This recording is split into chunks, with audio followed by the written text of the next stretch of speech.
First stages of the work here involved the structural side of the stage and the roof above it, which brought into play the removal of the stage floor, complete with all the structure beneath it. So we had to rebuild the stage floor to the structural adequacy of the requirements. It only come up to a third of what was required of a normal stage.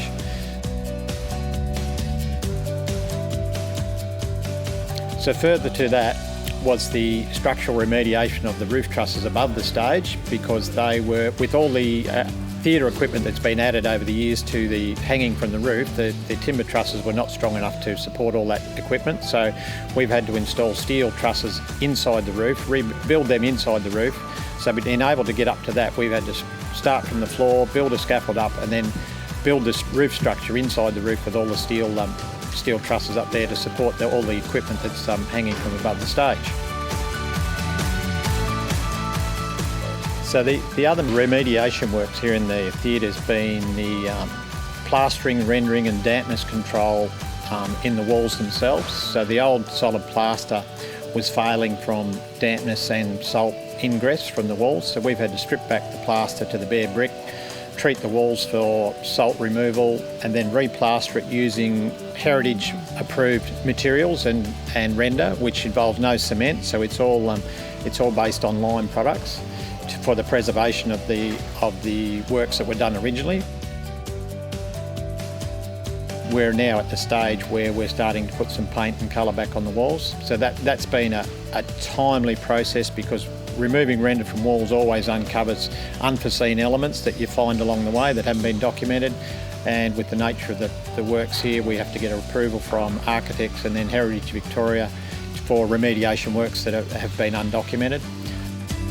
The toilet level, the B1 toilet level, has been the same process, with removing render, treating the dampness and ingress of water as best we can, and then putting it all back to get to a stage where we can put the paint back on the walls again.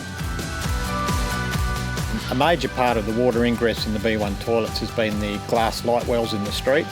The glass blocks have failed and cracked over the years, and they've been allowing the water ingress into those light wells, which then in turn runs into the toilets. So that involved the removing of the light wells, the replacing of all the glass blocks with new glass blocks, and then fitting the light wells and the glass blocks back in, sealing them up against any water ingress, and hopefully removing that part of the damp ingress into those buildings.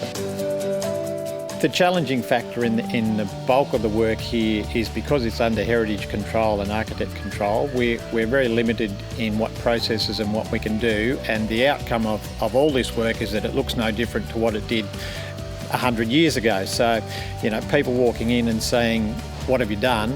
is a good result for us, but it's hard to justify in the common sense to people that haven't seen the works that have gone on. But yeah, by people coming in and say, "Well, I can't see any difference," we've achieved what we needed to achieve.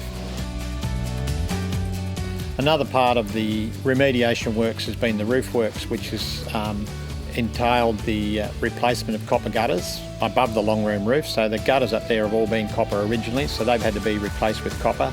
Flashings have all had to go back as lead flashings, which over the years they've been replaced with just galvanised flashings, so they've been removed. Lead flashings have been reinstated, and the copper gutters will all be reinstated in copper sheet.